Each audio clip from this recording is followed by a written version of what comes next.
പൂർത്തിയാക്കി പ്രതിയുമായി മടങ്ങി. കോടതിയിൽ ഹാജരാക്കിയ ജോജോയെ 14 ദിവസത്തേക്ക് റിമാൻഡ് ചെയ്തു. കുട്ടിയുടെ സംസ്കാര ചടങ്ങുകളും പൂർത്തിയായി. കൊലപാതകി കുട്ടികളുമായിട്ട് ചെങ്ങാത്തം കൂടുന്നത് പതിവാണ്. കുട്ടികളുമായിട്ട് എപ്പോഴും ഇവൻ ഇങ്ങനെ സഹകരിക്കാറുണ്ടെന്നാണ് പിന്നീട് പലരും പറഞ്ഞറിഞ്ഞത്. ഇവനെ പിന്നീട് കിട്ടുന്നത്, ഈ കൊലപാതകത്തിന് ശേഷം കിട്ടുന്നത് ജാതി മരത്തിൽ നിന്നാണ്. അതായത് ഈ കുഞ്ഞിനെ കൊണ്ട് പോകുന്നത് വേറൊരു കുട്ടി കാണുകയും ആ കുട്ടി പിന്നീട് ഇവനെ കാണാത്തത് കൊണ്ട്, അല്ലെ കുഞ്ഞിനെ കാണാത്തത് വീട്ടുകാർ പറയുമ്പോൾ ഈ കുഞ്ഞ് അത് വീട്ടുകാരുടെ അടുത്ത് ഇൻഫോം ചെയ്തതിൻ്റെ ഫലമായിട്ടാണ് ഈ ഒരു വലിയൊരു സംഭവം നാട്ടുകാരെല്ലാവരും അറിയുന്നത്, അല്ല വീട്ടുകാർ തന്നെ അറിയുന്നത്. ആ വീട്ടുകാർ ഇപ്പോഴും അത് സഹിക്കാൻ പറ്റാത്ത, അവർ ഞെട്ടലിൽ നിന്ന് മാറാൻ പറ്റാതെ ഇരിക്കുകയാണ്. കാരണം നമ്മുടെ നാട്ടിൽ ജീവിക്കാനേ പറ്റില്ല, അല്ലെങ്കിൽ നമ്മുടെ മക്കളെ നോക്കി വളർത്താൻ പറ്റില്ല എന്നൊരു അവസ്ഥ എത്തിയിരിക്കുകയാണ്.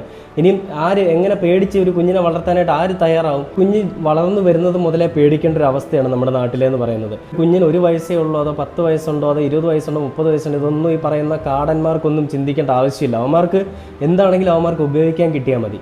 അത് ആൺകുഞ്ഞാവട്ടെ പെൺകുഞ്ഞാവട്ടെ എന്തും ആയിക്കോട്ടെ. അങ്ങനത്തെ ഒരു ലൈംഗികമായിട്ടുള്ള വൈകൃത